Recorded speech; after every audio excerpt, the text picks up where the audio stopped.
Pagdating ko po ng Japan, hindi ko po inaasahan na sobrang taas po ng cost of living sa Japan.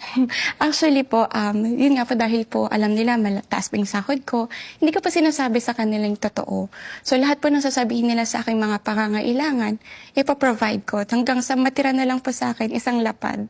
4,000 pesos? 4,000 mahigit. O, paano ka nabubuhay sa 4,000 pesos? Titipirin po.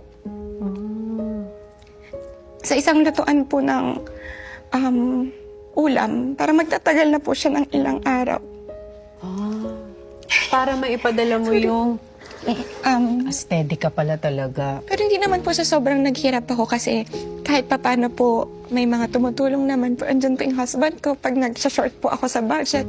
Alam mo, pag naging OFW ka talaga, magigising ka sa realidad ng buhay. Opo. Na sobrang hirap. Ilang taong ka nung naging OFW ka?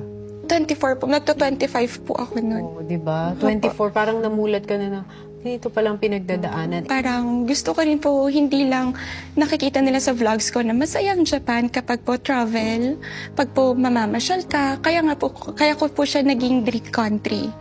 Pero kapag ka work, doon po talaga na parang walang, kung tutuusin po walang work-life balance po doon ng mga Japanese.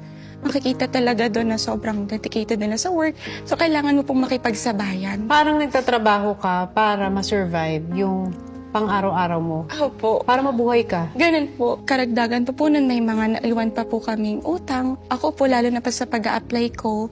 So, may binabayaran pa po akong utang. Ganun. So, yung plan po namin na ikasal po ni Kevin, tapos makapag-ipon, doon ko po parang nag-realize na parang ang hirap pong gawin. Hindi mo in-open up yun sa family mo na nahihirapan ka na?